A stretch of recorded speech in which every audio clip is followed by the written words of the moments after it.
Hey guys, Bobby Rio here, and I'm here with my buddy from New York, Chris. Some of you guys might know him as 60 Years of Challenge. Chris is a guy that I touched base with about 3 or 4 years ago now, and he was one of the original guests on my Social Training Lab mentorship program. And the feedback that I got from the interview I did with him was off the charts. Guys just really enjoying his stuff, and since then I've asked him to do interviews, and he's done some guest articles for TSB Magazine. He's even recently done some guest newsletters, which I don't rarely let somebody sort of take over and send my list content, but I trust what he teaches so much that I've done it. And what I wanted to do with him today is I have the concept of downshifting the sex, and it's sort of a 3-step system that I teach for taking things from sort of a platonic level to a sexual level. So I brought Chris on today because what I wanted to talk about was this idea of taking a conversation from a platonic level to a sexual level. And what I thought we'd do is we'd go through, I teach 3 steps. 3 steps, I call it downshifting to sex. And I kind of want to get your interpretation and your opinion of each of the 3 steps and kind of what you would add, because I know from our many conversations, every time I talk to you, a light bulb goes off in that regard. So I want to kind of get your feedback on this and what you think could kind of improve what a guy's doing along each of the 3 steps. Awesome, man. Let's get started.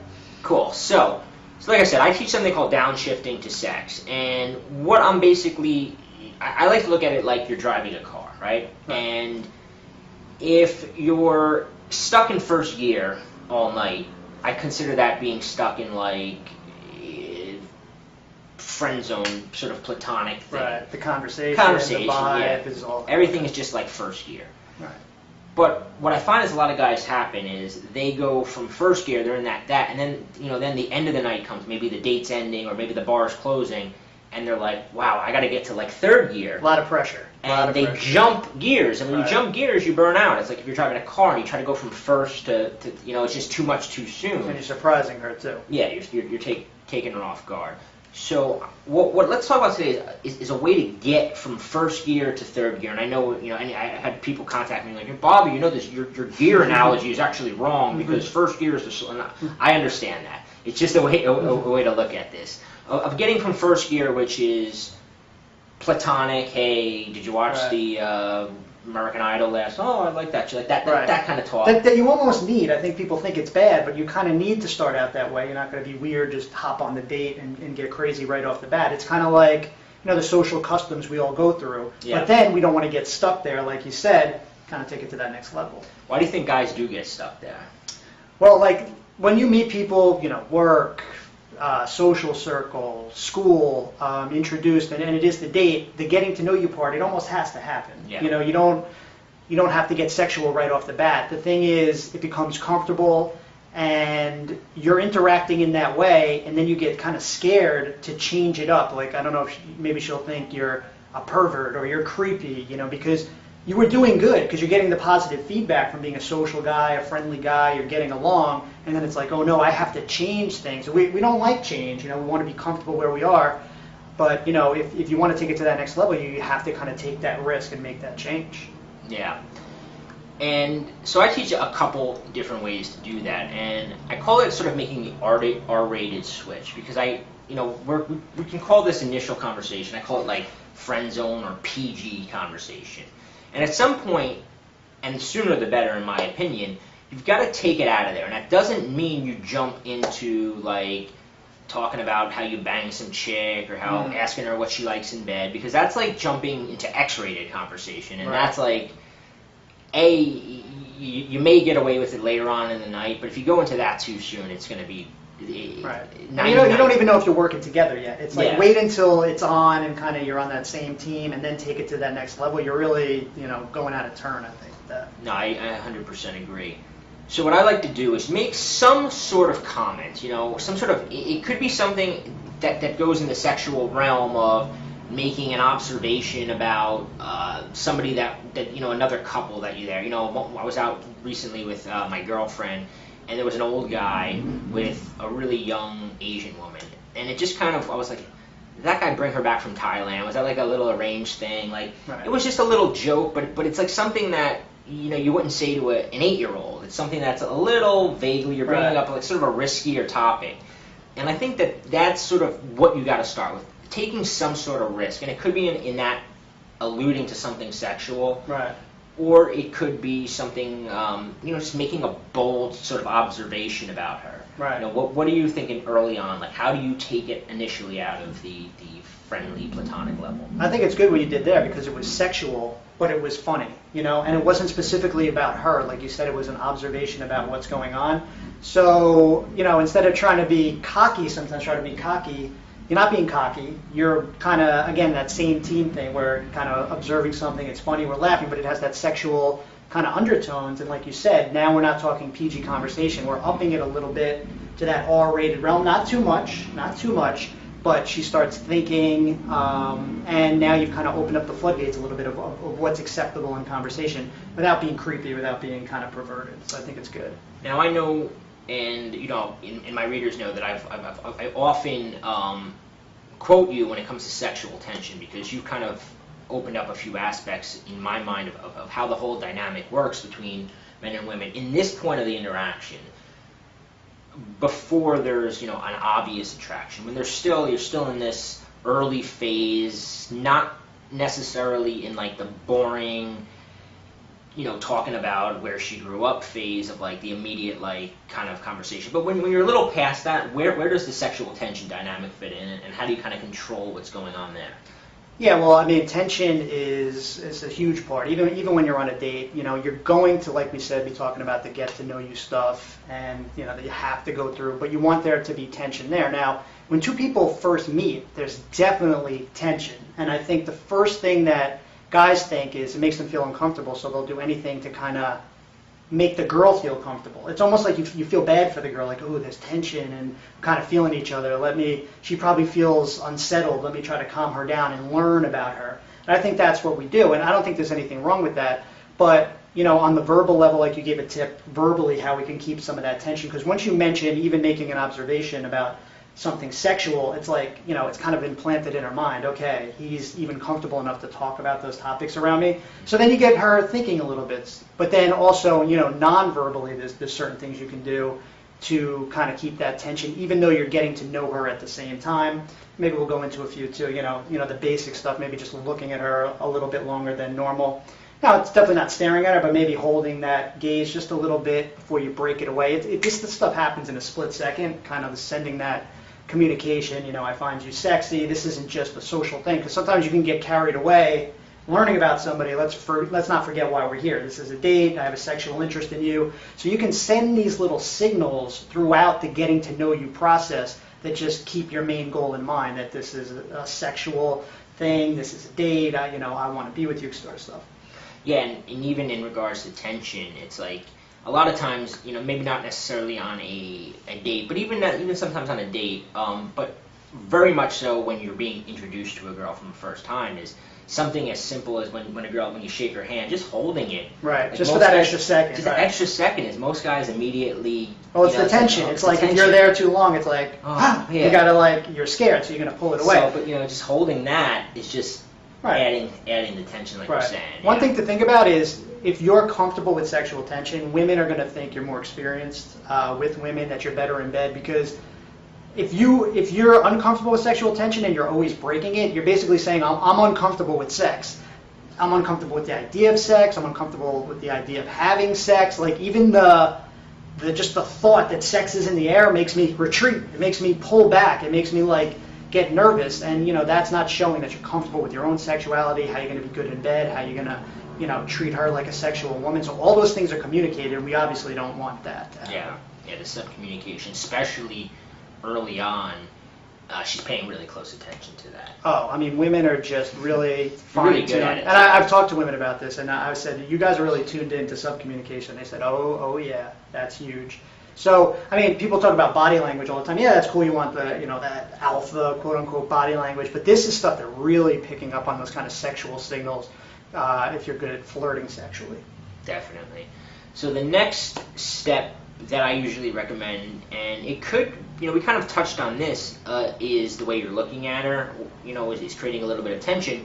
But at some point, there's got to be a little bit more of a a clear, in my eyes, like, especially if there's a group, because sometimes you can be with, let's say, her and her friends, Right. and she doesn't really know, like, is this guy, because you're trying to be social with everybody. Right. Well, at what point do you let her know, and how do you do it? So I call it sort of the statement of intent, and there's a lot of different ways to do it. It could be a verbal way of doing it, and then it could be a nonverbal way of doing it. Now, I just want to hear your opinion of that point of, okay, you've been talking to her, whether it's a date, whether you're out, and you've taken it to the the rated R level. Right. You've established that you're comfortable with sex, but she still is not sure. Like, well, he could just be a comfortable guy with sex. Is he interested in me, or is he just a very confident guy that's not intimidated by talking or being in these sort of situations? Right, I agree 100% because it's cool at first because it's flirting. So in her mind, it's, ooh, is this guy interested? And in your mind, you're kind of creating a little bit of that challenge. But if you don't make it, at some point you have to make it 100% clear what's going on here, because if nothing happens and you both kind of walk away and say, oh yeah, I guess he was flirting with me, and you as a guy might say, oh, I had such a connection going with that girl. But you're like, hey, well, what happened? What did you do? And you did nothing. So all this like sexual tension and flirting stuff is great, but at a certain point you got to kind of take it to that next level. So I think that is super duper important. No, 100%. And where do you take it? Like, do you have a technique? Do you have something where you're like, okay, I'm feeling it. She's obviously feeling it because she hasn't made an excuse to leave. She's giggling and she's giving me like the signs. What is your like, okay, now I'm going to like take it in from second year to third year? Right. Well, mine is kind of interesting because I know when you're creating that tension, she's looking for a release. So you're creating the sexual tension, there's chemistry in the air. She wants to know, is this guy definitely interested? And especially if she's playing along and you guys are kind of going back and forth and there's playful teasing and flirting and that whole chemistry there. You want to make it official. So at least for me, and I know you're going to talk about a verbal way to do it, from a physical standpoint, I really, really like to just grab a girl's hand or put out my hand and have her take it, because I feel like it's such an outlet to say, all right, let's break the tension a little bit. I feel comfortable with you. And then everyone can kind of go, like take a deep breath and like, oh, this guy does like me. And I feel like girls just love that, especially if they are interested. They're going to take that opportunity. Now, a girl that doesn't like you is not going to take it. If a girl's feeling tension and she likes you, believe me, she's going to take your hand. She's going to want to hold hands, maybe caress hands. If she doesn't, it's such a great, I think you call it the chemistry test or something. And it's a great test, a great sign. No, and I agree that if you have an opportunity to do it non-verbally, the one of my favorite ways is in a bar, because you can easily say, oh, come with me, let's get a drink, and then you grab her hand, and you can just pay attention to when you get to where you're going. She may go along with it, or she may freak out. She may just immediately go, and you'll just know, like, what's going on? But to me, that's like the ultimate, like we just established. Nothing needs to be said, and that is the ideal way. Right. But that's not always possible. It's not always like, sometimes if you're out on a date and you're sitting across from each other, or something where you can't actually just go, hey, come with me, and make it. Or you might be a little nervous. You might want to saying something verbally is easier for you, so start out with that. But I think they get the main point of what you're trying to do. Yeah. So verbally. This is like the point where I will throw a compliment out, and I'm not saying you never compliment girls, because maybe early on I'll tease them and do sort of flirty compliments, but at some point you'll say something along the lines of, what she's doing is turning you on, and that's the way I like to look at it. Like the smile she's doing is turning you on. Stop doing that; it's turning me on. And that's the key, because if you just say like, oh, you're really pretty, it's like it falls flat. It's like, what? Like, yeah, she knows now you're interested, but it's not a sexual. It's not moving it forward sexually, because it's oh, thank you. Right. But if it's like that freckle right there is driving me crazy, and you like point to it and touch it a little, something like that, you're bringing it more into that sexual zone. So verbally, those are the kind of compliments that she's wearing a perfume. Very easily can say that perfume is, I can't even think straight. It's just turning me on. Something along those lines. To me, the key is the reaction you're having on what she's doing, as opposed to her just being pretty and you just complimenting her on her. Yeah, I mean, that brings up so many points. I mean, women they get dressed up. They, like you said, they put on the perfume. They're doing all these things to try to look good, to try to turn you on. and that you're noticing that, and you're not just doing the standard "you're pretty." It's like, yeah, it's a little more risky to try to take it to that level. Oh, you're turning me on, but those are really the compliments that they love to hear. They love to have that kind of effect on guys. And I think the best part about a technique like that is it's almost like blamed on her, like she's doing it. She's the one who got dressed up, that smells nice, and having this effect on you. It's not you hitting on her. It's almost like, hey, you did all this to try to get my attention, to try to seduce me. That's kind of the frame around that. So I think that's a really great technique. So finally, the third step that and there's ways of looking at it, and of course that, you can go back, you can go forward. It's not a linear line. But at the third step, I like to say you have to escalate things. And this could also be verbally or physically. Now, sometimes you can't. Sometimes physical, touching, yes, but sometimes it's like you're in a restaurant and you're having dinner with her, or you're out at a bar and your friends aren't going to be leaving, and you're just too old. You're not, in college, maybe it was like you push her against the wall and make out with her. Right. There's a limit to what you could do. But let's just say it's just not the appropriate place in the bar. So to keep it going, right? There's different ways to do it. Some of the ways that I recommend doing it are sort of turning it into maybe a role play, using something along the lines of, just accusing her of kind of taking that step forward. Maybe earlier you said, oh, your perfume's turning you on. Now you start accusing her of doing things like, oh, you're doing this, or you're totally trying to get my pants tonight, aren't you? Like you're being more open because you're keeping it alive, because like it could be 2 hours before I may not even be able to do anything tonight. Right. I have to establish as much as I can now. Right. So what is your take on that, on this element of escalating the flirtation? Yeah, I think at this point the key thing is that I talk a lot about being on the same team. So at this point, we've flirted a little bit, and in each other's minds you were wondering, does he like me, does he not? Now we've taken it to the step where it's kind of mutual. It's like whether physical or verbally, we've let her know. Now we're working together. And I think at this point you can be a little bit more sexual, because you've also shown her that you have a real interest in her, not just the sex. It's like you kind of have that couple kind of feeling, maybe you're holding, caressing hands. But you do have this time to try to kill, because you're not going home right away. So I think in this situation, maybe less is more, kind of every once in a while. You don't want to be using these comments all night. Oh, yeah.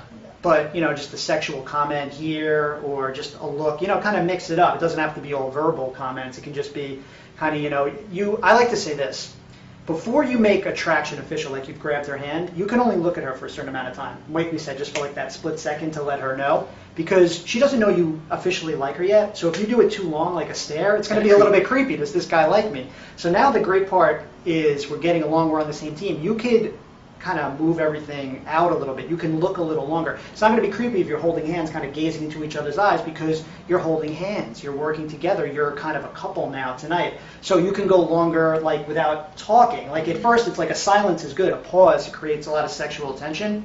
But now that we're working together, maybe holding hands, we can have a longer pause with nobody talking. It's not going to be weird. Where at the beginning, you might say, all right, this guy's not talking, what's going on? You can kind of relax, it's comfortable, you can have the pauses, you can look at each other longer, and you can be a little more sexual in your comments.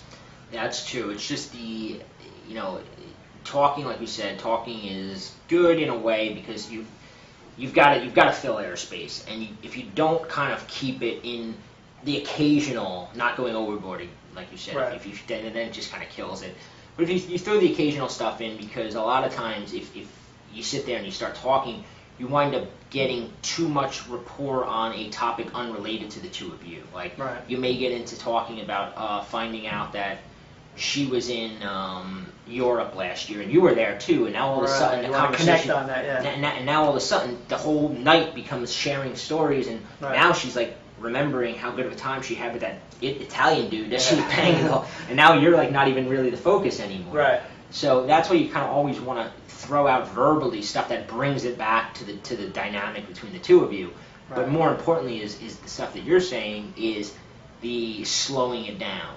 Taking a step back and going, you know what, I don't have to fill every sentence anymore. I don't have right. to feel that need to jump in when there's silences. I can look at her longer. I can let everything just sort of hang a little bit longer, because that's sort of what creates the sexual vibe, is that comfort of, right. of being there. Well, that's the key word, comfort. I mean, now what is the next level once you've kind of created attraction and once you've kind of escalated a little bit? What's the difference between sex and no sex usually? Feeling comfortable with that person, comfortable enough to go home. So obviously there's a verbal aspect to that, but being able to sit in silence with somebody is a sign that you're comfortable with them. Like, you're my friend, like, I'm not going to feel like I got to talk to you every second. I can, relax, just hang out. We don't always have to be talking. We can just kind of do whatever. And that's, I'm sure you notice it with your friends. You don't talk to your friends the whole time they're there. You just kind of sit back, relax, and do something. So you want to mix those two things up. Cool. I think we gave quite a bit to digest right now. If this is like an area that is holding you back, and I know for me personally I remember in college I was like the guy who for a solid year was the guy like having the great conversation with the girl, even getting a little sexual, but then the next day, having to tell my friends, I have to come up with some excuse. Oh yeah, I was just too drunk, right? Because I couldn't take it from the vibe to closing the deal. Right. And that was something that I particularly struggled with.